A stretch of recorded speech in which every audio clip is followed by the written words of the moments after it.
Ladies and gentlemen, let's welcome up the, I guess, co-creators, we'll say, of 10 Ton Comics, John and Mel. Let's start off this way. Tell us about 10 Ton Comics. When did you guys started and how it kind of came to be the early days? Formed 10 Ton basically out of desperation. You want to, Mike? Hello? Oh, am I on? Yeah. No, we formed 10 Ton basically with the ideal of doing good projects, quality books. We had finished up with Gumby Comics. I'd finished up with them and moved into the rock realm. And I just wanted to distinguish the two properties. And so 10 Ton came from that. And yeah, you want to add to that? How did the name come to be? How about that? That was Mel's brainchild. Yeah, it was my. Is it a brainchild? I came up with 10 Ton because it was just something that was. I always like to come up with a company name that is association. That people, if you say it to them, they immediately understand it and recognize it, even though they've never heard it before. So everybody knows 10 Ton. That's just a comment. 10 Ton elephant in the room. Right. So yeah, 10 Ton Press was just a way to do that, but also symbolize what I wanted to do in comic books, which was crush things. So take a 10 ton anvil and just make a mark on the industry. And when you're crushing the competition, there you go. Look at that. What are you how do you break through in kind of a crowded comics marketplace? In a world full of copies, being original. You know, I always try, or we try to do IPs and stories that haven't been told before, just to move the whole genre forward. Versus what I see a lot of comic book companies repeating the same stories, the same ideas. It's just all cluttered with the same garbage. So yeah, I like to put in premium teams, premium art, great storytelling, and nice printing. You know, just give a nice presentation all around. So if you go around a convention and you see the guy that's doing zines, Xerox copies, or digital copies, and their comic books, ours will be the one that draws your eye faster. Wouldn't you say? Plus it's kind of like we have kind of a boutique feel to it. So we kind of try and stay within our means, right? Because resources are very limited. You can go online and do Kickstarter and stuff like that. That's still an option that we have yet to try. We'll probably try that with like a bigger project. But with like specifically with the rock titles, they still kind of pay for themselves the way that we print it. So we kind of try and stay in our own little, I guess, box or lane or whatever. And we try to be consistent. We try not to put out too many books because then we'll spread ourselves thin and we're not really paying attention to what we're putting out. We're just putting out stuff just to put it out. So, yeah, and also with the process of printing that we use, it kind of, we're using that process. It's a cheaper process, right? It's kind of like newsprint, but not really. But it's still it still has that feel to it. So the product that we're putting out has a nostalgic feel to it at the same time. So we're trying to be original in that sense too. So that when we do put out a trade and you guys are like, you buy the floppies and then you go buy the trade, we'll up the paper quality, like the glossy stuff. So there's another reason to buy the trade and another reason to keep, coming back and buying our books. Talk a little bit about the business side of having to find a printer. I know you guys are both local in the Bay Area. You found a local printer, Folger Graphics, for example. But talk about that process of finding the right printer, finding the right distribution, and all that type of behind-the-scenes stuff. It's trial and error. When Mel started the rock books, he found a printer. It was a smaller printer. They did mostly like digital printing, which isn't bad for what you need. Like if you're doing, what do you call it? Well, if you're doing Xerox books. Yeah. What is it like? It'll come to me. I'm So I found a printer. So when I the first book I ever did Print on was demand, a that's charity what I was book, Feed America's Children. I had it printed in China. I printed 10,000 copies. I learned a huge lesson and mistakes along the way. I then found a printer in Fremont. It was a shop, and when I was working with Gumby, I'd gone to this shop to get some ash cans and some small stuff printed, and I realized that they had a printer, a Heidelberg press that could make comic books. And so I inquired to the guy at the time, like, hey, can we do a comic book on this thing? He's like, oh yeah, no problem. But it took me roughly like 4 years to get back to this guy when we started doing the raw comic books to then really utilize their services. And then when I did utilize their services, like John said, it was just a foobar because they did it all on a digital press, which is not what I wanted.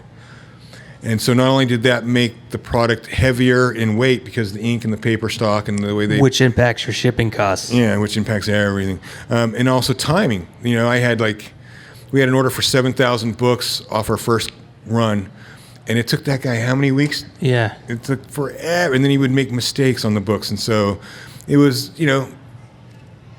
trial by fire on that one and just happenstance. So, yeah, I went there, did it.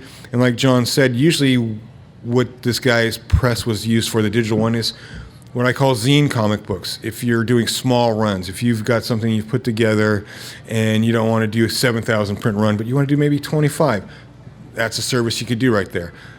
Full color, black and white, whatever. That wasn't what I wanted, though, sadly. But yeah, we did it from there. Folgers Graphics, which is in Hayward, it's a sweet spot. And I worked there for a number of years. I've worked in pre-press, and so it was kind of a fortunate coincidence that I ended up working there, and Mel started printing books there. They've been around for like 60 years. They have multiple presses that handle like high-end jobs, and then they have presses that handle smaller jobs. The key for us was the fact that they use a web press. When you guys think of like old school movies and stuff, and they show you the big rolls of paper, and they show a newspaper, and it goes through the roll, and it's like a long ribbon of paper, that's a web press. All it does is it prints all of your pages at once. It gets to the end, it folds them, chops it, and then it's already folded and assembled. So then all they have to do is take the cover, attach it, and then they trim the sides, and it's done. So that's less labor on the printer's part. So that brings your unit cost down, as opposed to when you go like print on demand or something. Those companies that I notice, they're marketing directly to comic creators, and so their prices are a little bit higher. Folgers they print anything and everything. They don't really distinguish comic books from like a recreation guide for a local, city. So they don't raise their prices based on that. So it's like whenever we talk to people, I just keep referring to them because they're like this little gem, especially in the Bay Area. You're not paying crazy amounts of shipping to bring in from Canada or China.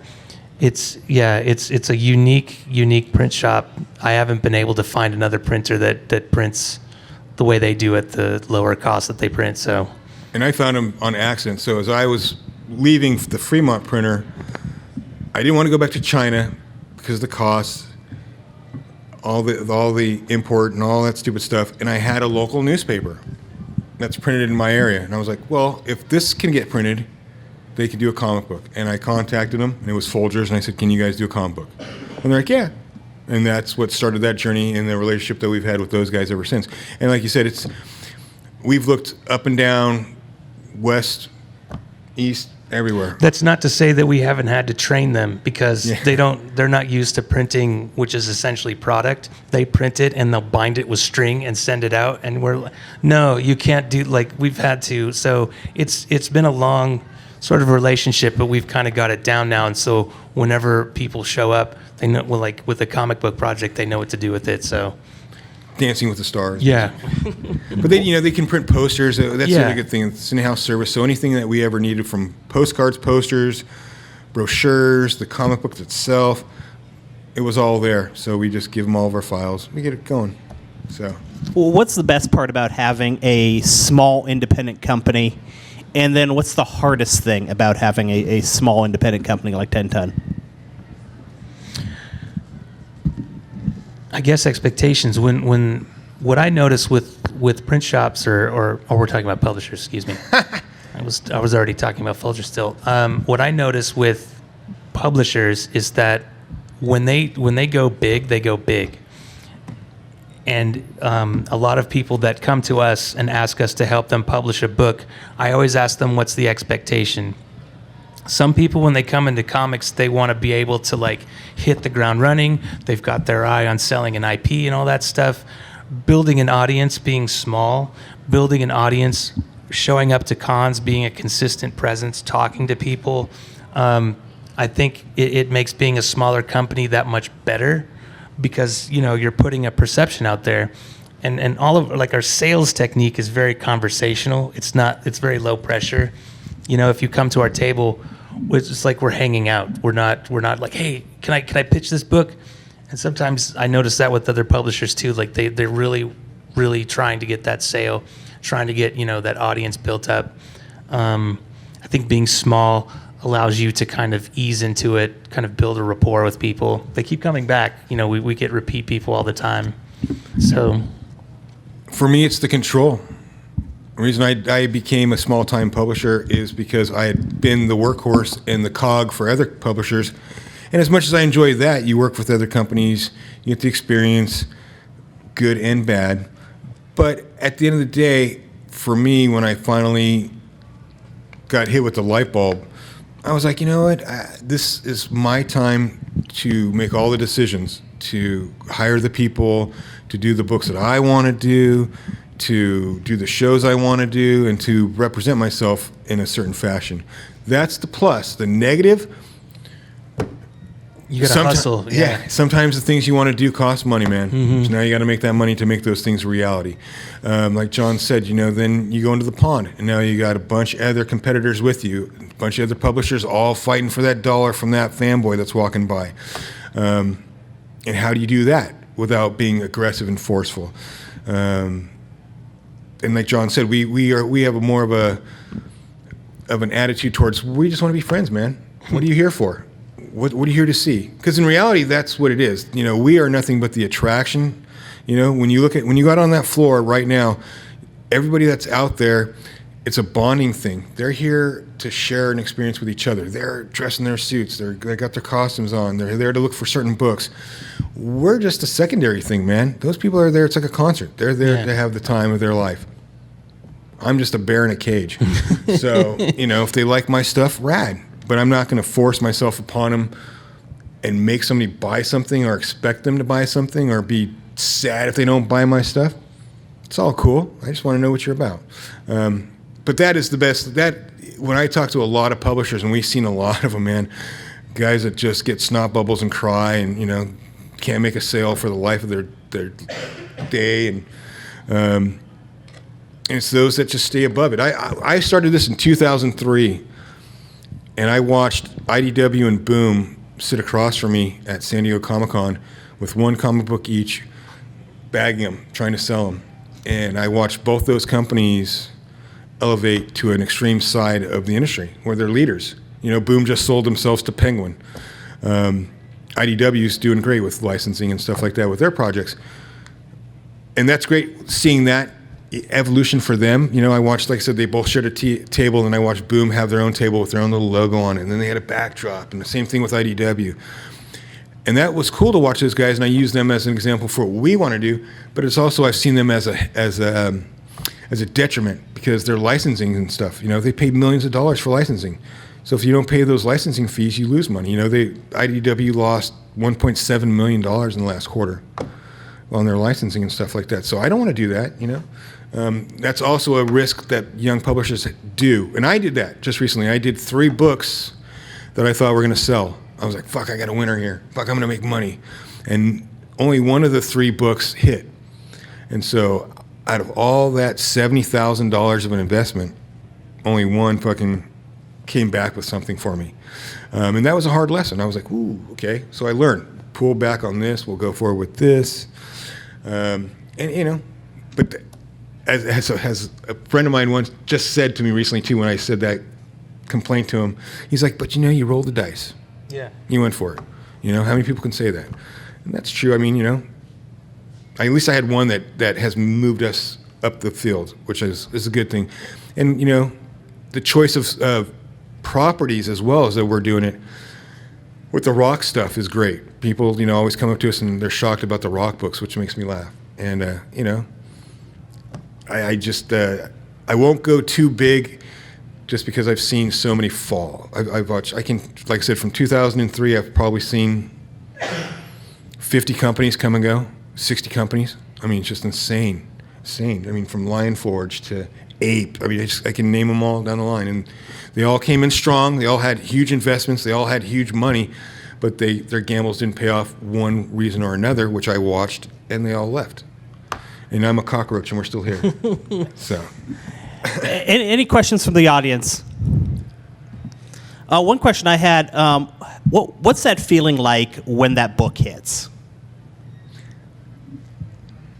Oh, you can't talk about that. I can't talk about that because I haven't had one hit like you.